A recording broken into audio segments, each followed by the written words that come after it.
এলো বাংলা নতুন বছর ১৪২৪।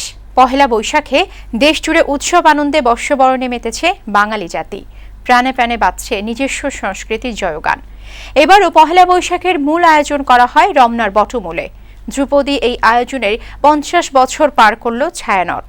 শিল্পীদের মনোমুগ্ধকর পরিবেশনা উপভোগ করতে ভিড় করে হাজারো মানুষ।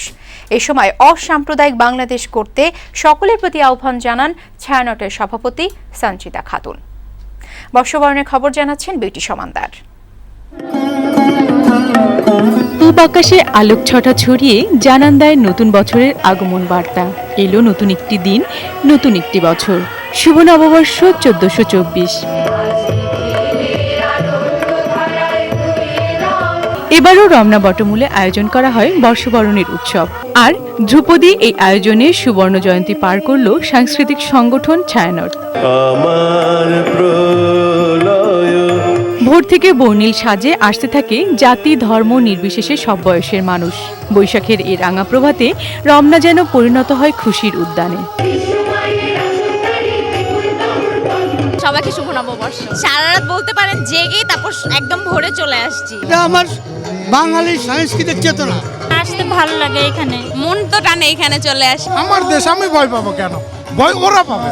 কুসংস্কার আর অপব্যাখ্যায় চিরায়ত বাঙালির এই উৎসব রুখে দেওয়ার অপচেষ্টার কথা তুলে ধরা হয় কথামালা ও গানে। প্রভাতী এই আয়োজনে তাই সাংস্কৃতিক কর্মীদের কণ্ঠে ফুটে ওঠে প্রতিরোধের বাণী।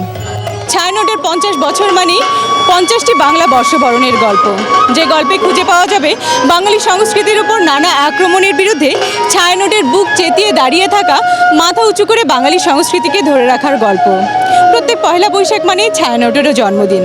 তবে এবার এই ঐতিহাসিক সংগঠনের সুবর্ণ জয়ন্তী। আজও নানা আক্রমণের বিরুদ্ধে লড়াই করেই করতে হচ্ছে বাঙালির প্রাণের এই উৎসব। সাম্প্রদায়িক অপশক্তিকে রুখে দিতে সর্বত্র সাংস্কৃতিক আন্দোলন ছড়িয়ে দেওয়ার আহ্বান জানান ছায়ানটের সভাপতি সঞ্চিতা খাতুন। আসুন আমরা সবাই নতুন স্বাধীনতা সংগ্রামে প্রবৃত্ত হই। সে সংগ্রাম সাধারণ মানুষের সাথে মিলবার সংগ্রাম। এই মিলবার চেষ্টাটাই এবছরে আমাদের সবচেয়ে বড় কথা। জাতীয় সঙ্গীতের মধ্য দিয়ে শেষ হয় প্রভাতী আয়োজন। পরে সুবর্ণ জয়ন্তী উপলক্ষে রমনার মঞ্চে পরিবেশিত হয় দিলু বয়াতি ও তার দলের পালা গান দেওয়ান মদিনা। বিউটি সমাদ্দার, বৈশাখী সংবাদ, ঢাকা।